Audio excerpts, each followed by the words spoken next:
Tu marches moins bien qu'avant? Ces 5 habitudes redonnent de la force après 60 ans. Tes jambes ne te portent plus comme avant?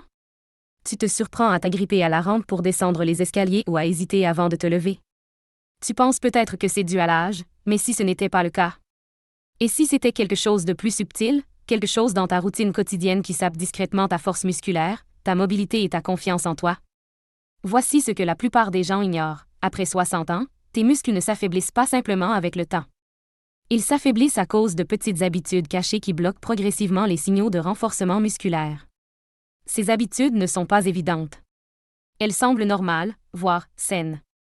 Mais elles pourraient expliquer pourquoi tes pas sont plus lourds, ton équilibre plus instable ou tes jambes plus fatiguées en milieu de journée. Ce que tu vas entendre pourrait te surprendre. Car une fois que tu auras identifié ces habitudes quotidiennes et que tu les auras remplacées par quelques changements efficaces, tu pourras retrouver ta force, ton indépendance et te sentir à nouveau toi-même. Commençons par le premier. Ce petit changement à lui seul pourrait t'aider à te sentir nettement plus fort en quelques jours seulement. Numéro 5. Sauter ta première heure d'activité physique le matin. Ça peut sembler anodin. Après tout, qu'y a-t-il de mal à commencer la journée en douceur, surtout si tu es à la retraite ou que tu prends ton temps? Beaucoup de seniors se réveillent, boivent une boisson chaude, lisent les nouvelles ou consultent un peu leurs réseaux sociaux avant de se mettre en route.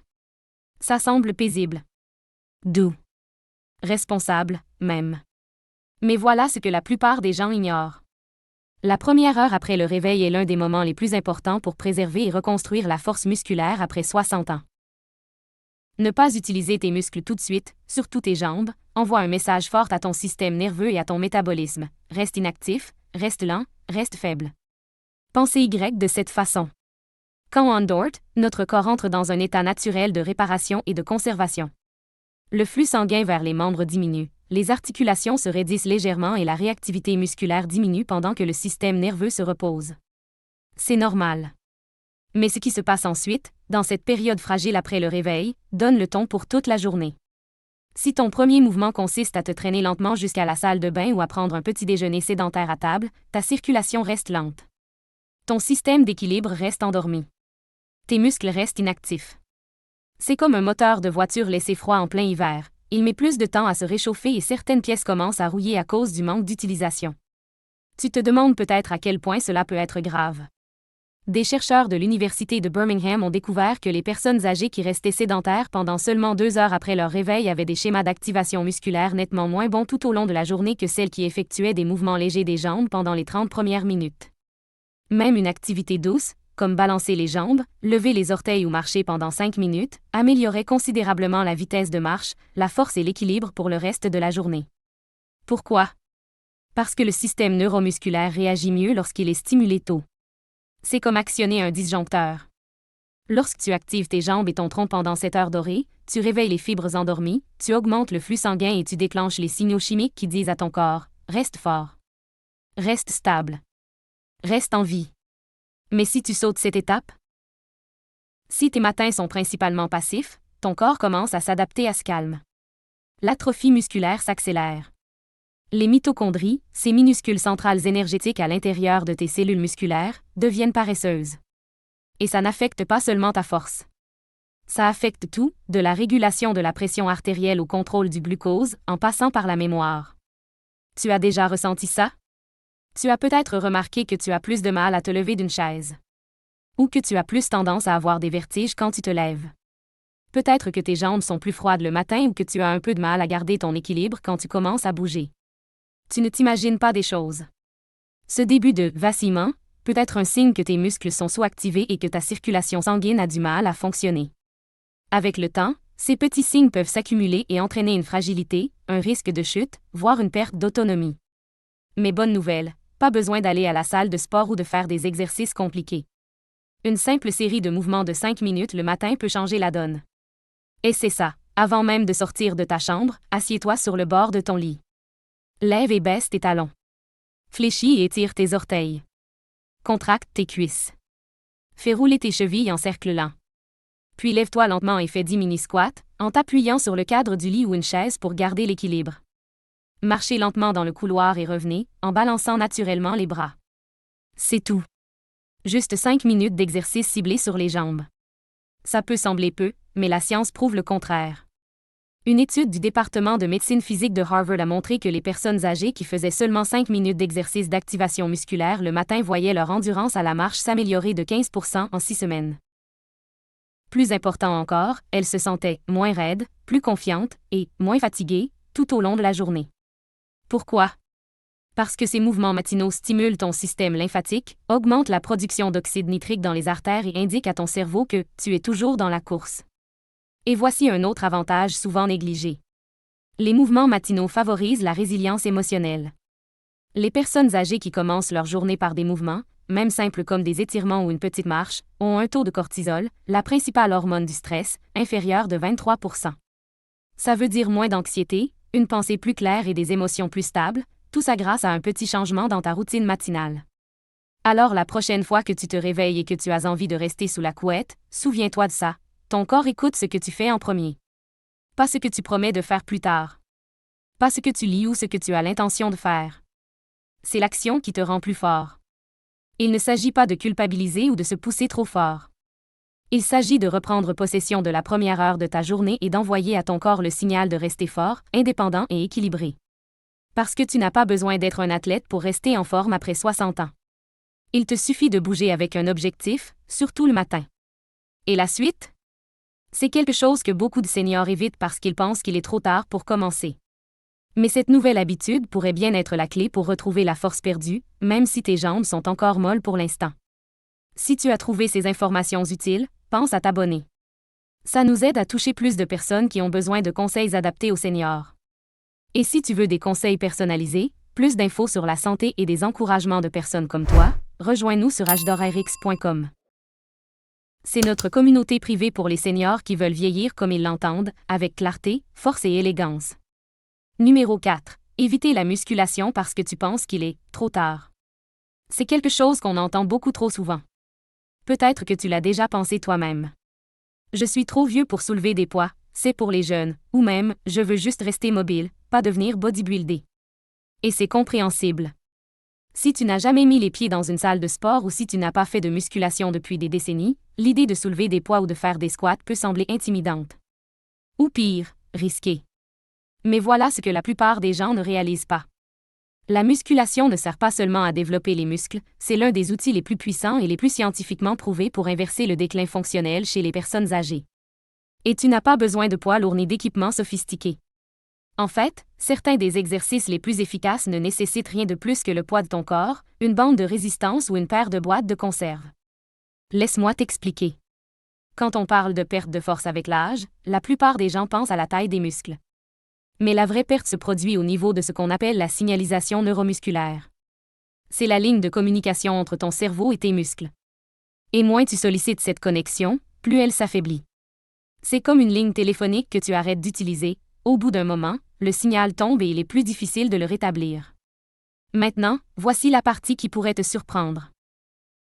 Une étude révolutionnaire de l'université McMaster a montré que les personnes âgées qui ont commencé un programme d'entraînement musculaire léger entre 70 et 80 ans ont en fait gagné de la masse musculaire, amélioré leur équilibre et augmenté leur vitesse de marche en seulement 8 semaines, surpassant souvent des personnes plus jeunes de plusieurs décennies qui étaient sédentaires. Les chercheurs ont appelé ça le rajeunissement au niveau cellulaire. Comment? Parce que la musculation ne se contente pas de développer les muscles, elle active les cellules satellites. Il s'agit des unités de réparation interne des fibres musculaires, qui restent inactives tant qu'elles ne sont pas sollicitées. Une fois activées, elles déclenchent la régénération, renforcent les connexions et améliorent la coordination. C'est comme si tu appuyais sur le bouton « Reset » de la biologie de tes muscles. Réfléchis un instant. Même si tu n'as pas fait d'exercice depuis des années, même si tu as l'impression que tes jambes sont trop fatiguées, ces unités de réparation sont toujours en toi, attendant d'être réveillées. Et la musculation est la clé qui les libère. Maintenant, revenons à la vie quotidienne. Que se passe-t-il lorsque ces unités de réparation ne sont jamais activées? Tes cuisses perdent de la masse. Tes fessiers s'aplatissent. Tes ischio-jambiers se raidissent.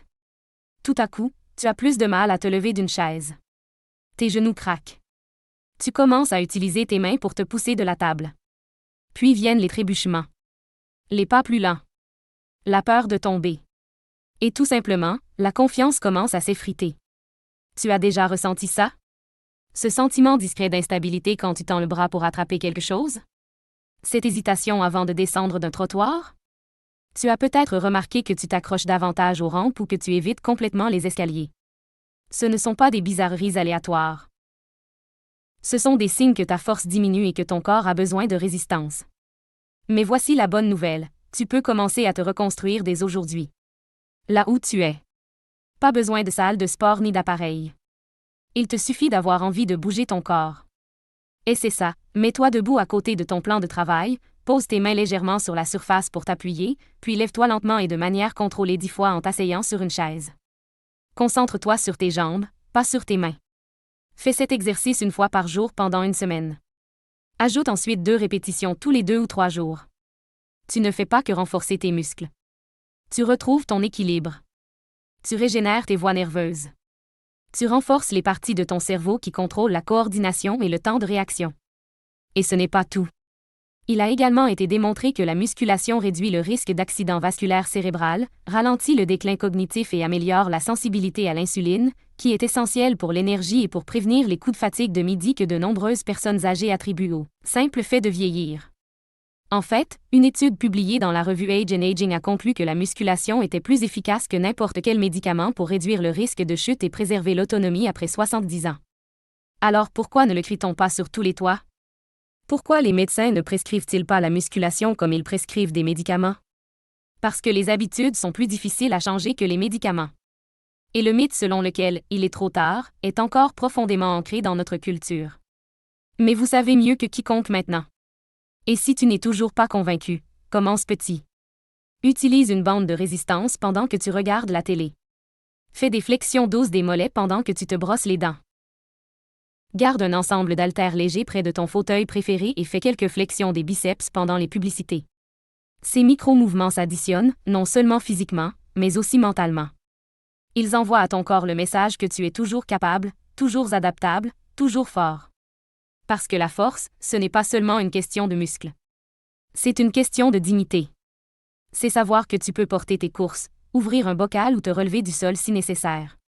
C'est montrer à tes petits-enfants ce qu'est la résilience, non pas en courant des marathons, mais en bougeant avec confiance, grâce et indépendance.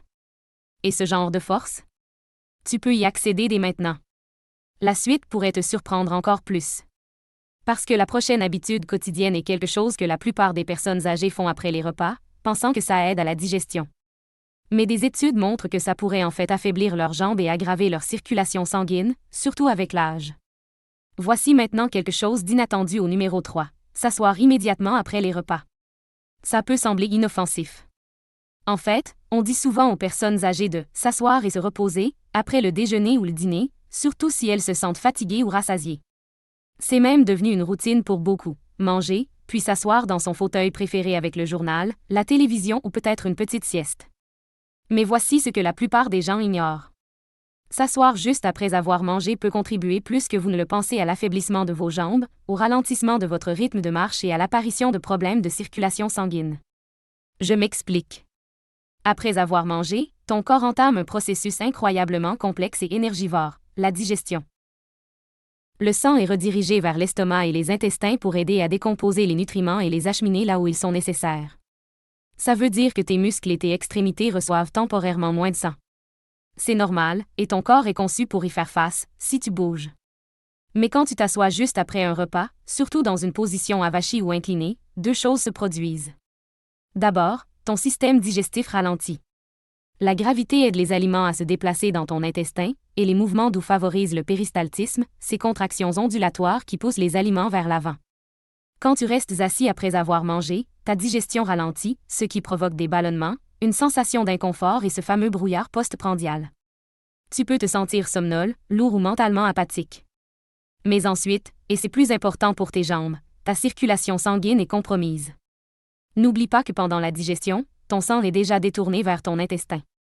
Si tu restes assis sans bouger, surtout avec les genoux pliés et les pieds à plat, le sang s'accumule dans les membres inférieurs.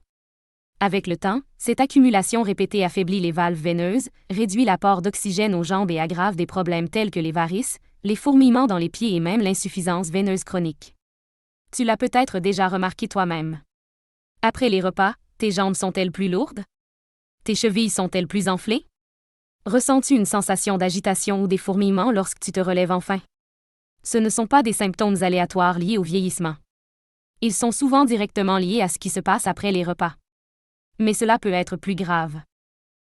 Une étude publiée dans le Journal of Geriatric Cardiology a révélé que les personnes âgées qui restaient assises pendant plus de 30 minutes après un repas avaient une vitesse sanguine nettement plus lente dans l'artère fémorale, l'un des principaux vaisseaux qui irrigue les jambes. Au fil du temps, cette réduction du flux sanguin entraîne une faiblesse des tissus, une diminution de la vitesse de marche et un risque accru de formation de caillots sanguins dans les jambes. Cela est particulièrement vrai chez les personnes présentant des problèmes préexistants tels que le diabète, l'hypertension ou une faible masse musculaire. Imagine ça comme ça, tes jambes sont comme les branches d'un arbre. Après un repas, quand ton corps se concentre sur ton tronc, ces branches reçoivent moins d'eau. Si tu n'encourages pas la circulation en marchant, en fléchissant les chevilles ou en te levant, ces branches commencent à se dessécher. Elles s'affaiblissent. Elles deviennent fragiles. Et bientôt, même une petite brise, un trébuchement, un changement de routine, un faux pas, peut les faire casser. Tu te dis peut-être, mais je me sens fatigué après avoir mangé. Mon corps n'a-t-il pas besoin de repos? Bien sûr que oui. Mais il existe un meilleur type de repos. Un repos qui favorise à la fois la digestion et la force des jambes. Et c'est ça, après un repas, au lieu de te diriger directement vers le canapé ou ton fauteuil préféré, fais une petite promenade de 10 minutes. Juste autour de chez toi, ou même dans le couloir. Balance doucement tes bras. Respire profondément. Cette petite habitude améliore considérablement le contrôle de la glycémie, la digestion et la circulation sanguine. En fait, les chercheurs de la clinique Mayo qualifient l'activité physique après les repas de « thérapie la plus sous-utilisée » pour prévenir les pics de glucose, la fatigue après les repas et les problèmes circulatoires chez les personnes âgées. Et si tu ne peux pas marcher, essaie de rester debout devant l'évier pour faire la vaisselle ou de faire quelques étirements légers. Même lever les jambes ou faire des cercles avec les chevilles en position assise peut t'aider à maintenir la circulation sanguine et à activer les muscles de tes mollets, qui agissent comme des mini-pompes cardiaques pour le bas de ton corps. Parce que c'est là que réside le danger caché de rester assis après les repas. Avec le temps, ça conditionne ton corps à un état de paralysie post-prandiale, où les baisses d'énergie sont attendues et l'inactivité devient la norme. Mais tu n'es pas obligé d'accepter ça. En fait, ce n'est pas une question d'âge. C'est ta routine. Tu te sens plus léthargique après les repas ces derniers temps? Ta vitesse de marche a-t-elle diminué au cours de l'année dernière, ou ressens-tu une raideur lorsque tu te lèves après avoir mangé? Ta digestion est-elle plus lente, avec plus de ballonnement ou d'inconfort? Tu ne l'imagines pas. Ce sont tous des signes que ta circulation, en particulier au niveau des jambes, a besoin d'être stimulée. Et rester assis n'est pas la solution. Voici la bonne nouvelle. Quelques minutes d'activité physique douce après les repas peuvent t'aider à retrouver ta force, à améliorer le fonctionnement de tes jambes et même à clarifier ton esprit. Cela active ton système nerveux parasympathique, le mode repos et digestion, bien plus efficacement que de rester affalé dans un fauteuil. Et ça entraîne ton corps à récupérer, à se réparer et à bouger avec aisance. Il ne s'agit pas de devenir hyperactif ou de ne plus jamais asseoir. Il s'agit d'être attentif au moment où tu fais quoi. Et une fois que cette nouvelle habitude sera devenue automatique, tu commenceras à remarquer que ton corps est plus léger, que tes jambes bougent plus facilement et que ton énergie dure plus longtemps dans la soirée. Alors la prochaine fois que tu reposes ton assiette, souviens-toi de ça. Bouger, c'est bon pour la santé, surtout après les repas. À suivre? La prochaine habitude est peut-être quelque chose qu'on t'a appris à faire au nom de l'hydratation. Mais pour les seniors, elle peut en fait avoir l'effet inverse, affaiblir ton cœur, te vider de ton énergie et même perturber ton équilibre électrolytique. Si l'un de ces conseils t'a ouvert les yeux, prends une seconde pour t'abonner à notre chaîne. Ça nous aide à toucher plus de gens comme toi, prêts à vieillir avec clarté, force et détermination. Et si tu veux en savoir plus, rends-nous visite sur agedorrx.com. C'est notre communauté privée de seniors qui se soutiennent mutuellement avec des habitudes concrètes qui font une vraie différence. Passons maintenant au numéro 2, boire trop d'eau plate d'un coup. Attends une seconde. Boire de l'eau n'est-il pas censé être bon pour la santé? Après tout, la plupart des médecins, nutritionnistes et gourous du bien-être recommandent de boire plus d'eau, non? Surtout en vieillissant? Oui, mais il y a un truc qu'ils expliquent rarement. Ce n'est pas seulement une question de quantité d'eau que tu bois. C'est aussi une question de moment, de façon et de type d'eau que tu bois. Parce que pour les seniors, boire de grandes quantités d'eau plate, surtout en une seule fois, peut en fait faire plus de mal que de bien.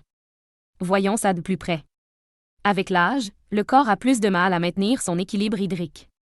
La sensation de soif s'affaiblit, les reins traitent l'eau plus lentement et la régulation des électrolytes devient plus délicate. Ça veut dire que si tu bois d'un coup un grand verre d'eau, par exemple pour rattraper ton retard en hydratation, ton corps risque de ne pas l'absorber correctement. Au contraire, ça peut diluer ton taux de sodium, éliminer des minéraux essentiels et entraîner une affection appelée hyponatrémie. L'hyponatrémie se produit lorsque le taux de sodium dans le sang est trop bas, et elle est étonnamment fréquente chez les personnes âgées. En fait, des études publiées dans Age and Aging montrent que même une hyponatrémie légère est associée à une vitesse de marche plus lente, à un mauvais équilibre et à un risque plus élevé de chute chez les personnes âgées. Pensée Y. Quelque chose d'aussi simple que de s'hydrater excessivement avec de l'eau pure peut affecter vos jambes, votre cerveau et votre autonomie. T'as déjà eu des vertiges après avoir bu de l'eau? Peut-être que tu t'es levé et que tu t'es senti étourdi, ou que ton cœur battait à toute vitesse. T'as peut-être mis ça sur le compte de l'âge, mais ce sont des signes classiques d'un déséquilibre électrolytique dans ton corps. Et ce n'est pas tout.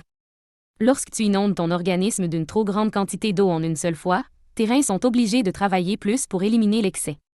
Cela crée une pression sur ton système surrénal et peut entraîner de la fatigue, une diminution de la contraction musculaire et des mictions nocturnes qui perturbent ton cycle de sommeil. C'est comme si tu essayais d'arroser une plante en versant un seau d'eau dessus en une seule fois. La majeure partie de l'eau s'écoule, les racines sont choquées et le sol perd ses nutriments. La plante se flétrit, elle ne s'épanouit pas. Maintenant, imagine que ça se passe à chaque fois que tu t'assois et que tu bois un grand verre d'eau, en pensant que tu fais quelque chose de bon pour ta santé. Mais voici la bonne nouvelle. L'hydratation est essentielle, mais la façon dont tu l'abordes peut faire toute la différence. Au lieu de boire 2 ou 3 grands verres par jour, essaie de boire de petites gorgées tout au long de la journée. Ça aide ton corps à absorber et à utiliser l'eau, surtout dans tes muscles et tes articulations, qui ont besoin d'une hydratation constante pour rester souples et mobiles. C'est comme une perfusion intraveineuse, lente, régulière et profondément nourrissante. Et mieux encore, ajoute une pincée de sel marin naturel ou un filet de jus de citron à ton eau. Pourquoi? Parce que ces ingrédients apportent des oligo-éléments qui aident ton corps à retenir l'eau et à maintenir ton taux de sodium à un niveau sain. Tu hydrates ainsi tes cellules, et pas seulement ta vessie. Il existe une autre astuce qui fonctionne à merveille pour les seniors. Le matin, bois un verre d'eau tiède avec une tranche de concombre et une pincée de sel de l'Himalaya. Ça aide à réveiller ta digestion, à réguler ta tension artérielle et à commencer ta journée en étant bien hydraté, sans surcharger ton organisme. Tu as toujours soif, mais tu ne te sens jamais vraiment en forme? Tu vas souvent aux toilettes, mais tu te sens toujours ballonné ou confus? Ça peut être des signes que tu ne bois pas assez d'eau pour ton âge. T'es pas seul dans ce cas, et tu fais rien de mal. T'as juste besoin d'une stratégie plus intelligente. Car lorsque ton corps est correctement hydraté, quelque chose de magique se produit. Tes muscles se contractent plus facilement, tes articulations te font moins souffrir, ta circulation sanguine s'améliore et ton cerveau, qui contient plus de 70% d'eau, fonctionne plus clairement. Les personnes âgées qui suivent une routine d'hydratation régulière, en veillant à l'équilibre électrolytique et minéral, rapportent souvent une meilleure concentration, une humeur plus stable et une amélioration de leur vitesse de marche en seulement quelques semaines. Allons encore plus loin.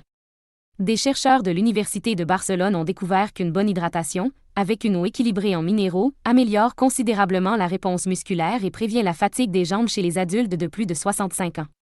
Pas besoin de compléments alimentaires sophistiqués ni de mesures extrêmes. Juste de l'eau, bien bue.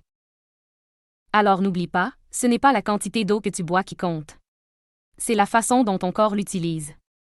La prochaine fois que tu prendras un grand verre, demande-toi si ça aide ta force et ton énergie, ou si ça pourrait te déséquilibrer. Adapte-toi petit à petit. Répartis ta consommation. Ajoute des minéraux. Et observe comment tes jambes réagissent. Parce que chaque pas que tu fais, chaque escalier que tu montes, chaque promenade dans le parc dépend de fibres musculaires fortes et hydratées.